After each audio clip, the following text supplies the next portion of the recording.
এখন 6টা 5 বাজে আর সকলের আবদার সবাই নাকি এখন নুডলস খাবে। তো যেইভাবে সেই কাজে আমিও চলে গেলাম নুডলস রান্নার কাজে। আর আজকে কিন্তু আমি নুডলসের সাথে পাস্তা দিব, পাস্তা আর নুডলস একসাথে রান্না করবো, সেই সাথে কিছু সবজি দিব। আর তোমরা দেখতে পাচ্ছ এখানে আমি শীতের কয়েক ধরনের সবজি নিয়েছি, সাথে নিয়েছি একটা ম্যাজিক মশলা আর 2টা ডিম। নুডলসের ভিতরে পাস্তা দিলে কিন্তু তোমরা অবশ্যই পাস্তাটা আগে সিদ্ধ করে নিবে 6 থেকে 7 মিনিট, আর একটু লবণ দিয়ে দিবে। এইদিকে আরেকটা চুলাতে আমি প্যান বসাই দিলাম, দিয়ে দিচ্ছি একটু সামান্য পরিমাণ তেল। আর তেলটা গরম হলে কিন্তু আমি সব সবজিগুলো এক একে দিয়ে ভেজে নিব একটু লবণ দিয়ে, সাথে একটু ম্যাজিক মশলা দিয়ে দিব।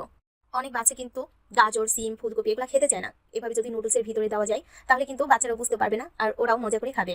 আর আমি শীতের দিনে নুডলস রান্না করলেই চেষ্টা করি এর ভিতরে সবজি দিয়ে বাচ্চাকে একটু খাওয়ানোর। আমার বাচ্চা একদমই সবজি খেতে চায় না। আর ছোট বাচ্চা থাকলে যে কত রকম পদ্ধতি করে ওদের সবজি খাওয়াতে হয় এটা শুধুমাত্র একমাত্র ছোট বাচ্চার মায়েরাই জানবে, শুধু ছোট বাচ্চারাই না। এভাবে সবজি দিয়ে রান্না করলে আমারও খাইতে অনেক ভালো লাগে।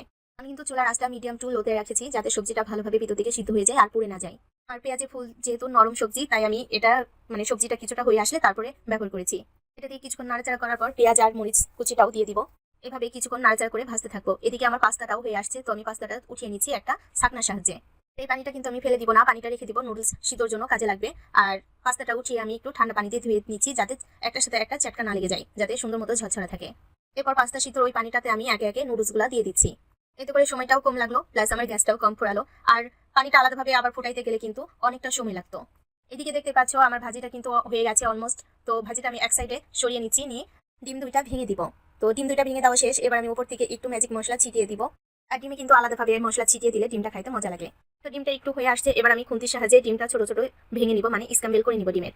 এরপর ভালোভাবে নাড়াচাড়া করে ভেজে নিব। এই ফাঁকে নুডলসটাও একটু নাড়া দিয়ে দিব, যেহেতু আমি নুডলস সিদ্ধতে বেশি পানি ছিল না, অল্প পানির ভিতরে দিয়েছি, একটু নাড়াচাড়া করে নিচ্ছি।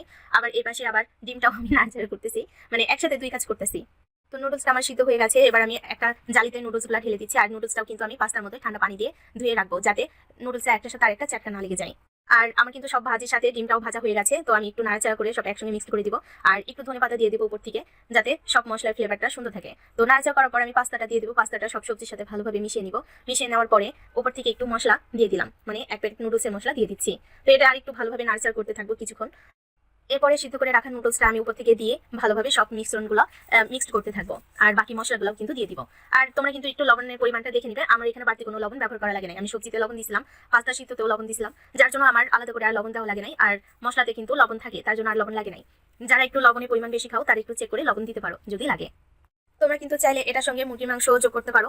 তো আমি এখানে দিই নাই, আমি আজকে সবজি সাথে ডিমের সঙ্গে রান্না করেছি। চাইলে অনেকে চিংড়ি মাছও দিতে পারো, আমি কিন্তু চিংড়ি মাছ কিংবা মাংস দিয়ে রান্না করে থাকি। তবে আজকে আমি কিছুই ব্যবহার করি নাই, ঘরেতে যা যা ছিল সেগুলো দিয়েই শর্টকাটে রান্না করেছি। আমার রান্নাটা অলমোস্ট ডান। এখানে শেষ করছি আজকের ভিডিওটা, আবারও দেখা হবে নতুন কোনো ভিডিওতে। আল্লাহ হাফেজ।